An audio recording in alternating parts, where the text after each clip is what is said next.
It started on a quiet night, much like any other.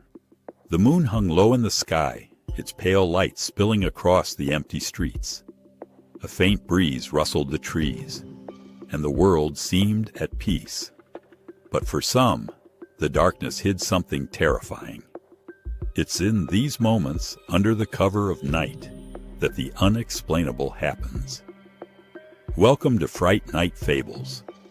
Tonight, we delve into chilling stories of those taken in the night. It was the summer of 1989. Joe, a university student in Bristol, had just finished a long day of studying. Exhausted, he collapsed into bed, not knowing that his world was about to change forever. Around 2 a.m., Joe woke up abruptly. He couldn't move. His body felt pinned to the mattress, as if an invisible force was holding him down. Panic surged through him. He tried to call out, but no sound escaped his lips. Across the room, his old CRT television stood on a chest of drawers, reflecting the faint glow of the streetlights outside. As his eyes adjusted, Joe saw a dark shape in the TV's reflection. It sat on his back, its unnaturally large head and slender frame unlike anything human. The figure turned, and Joe's heart froze as enormous almond-shaped eyes locked with his through the TV's glass. Then came a grating noise, like metal scraping against metal. To Joe's horror, the television began to slowly turn on its own. The reflection disappeared, and a sharp pain shot through his back. Darkness swallowed him. When he awoke the next morning, the pain was still there, and he felt groggy, as though he'd been drugged. In the bathroom, Joe found a fresh triangular mark on his back, tender to the touch. He tried to dismiss the night as a vivid nightmare, but when he returned to his room, he noticed his television was out of place. Joe had never experienced sleep paralysis before or since that night, leaving him with a haunting question. Was it all in his mind, or did something unthinkable happen? Years later, in Wisconsin, another story unfolded.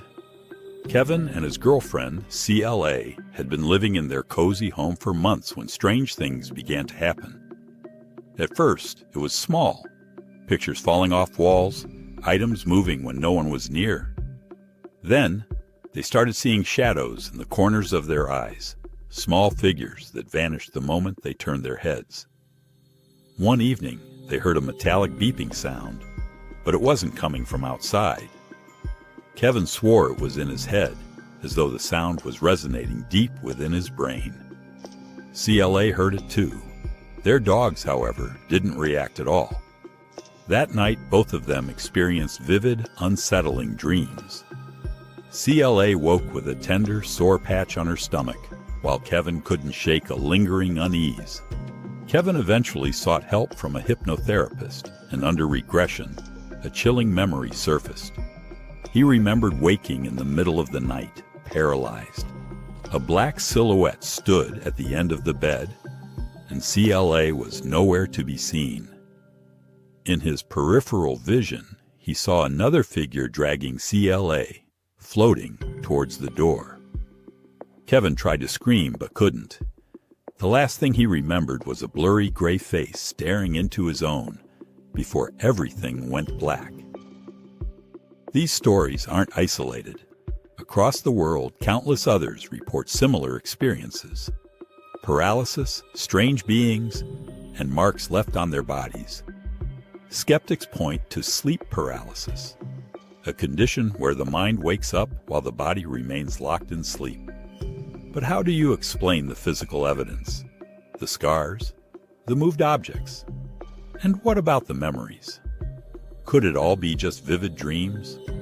Or are we dealing with something beyond our understanding?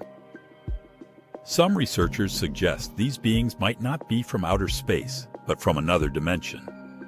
They theorize that these creatures interact with our consciousness rather than our physical forms. This might explain why there's so little evidence left behind. The encounters could be playing out entirely in the mind.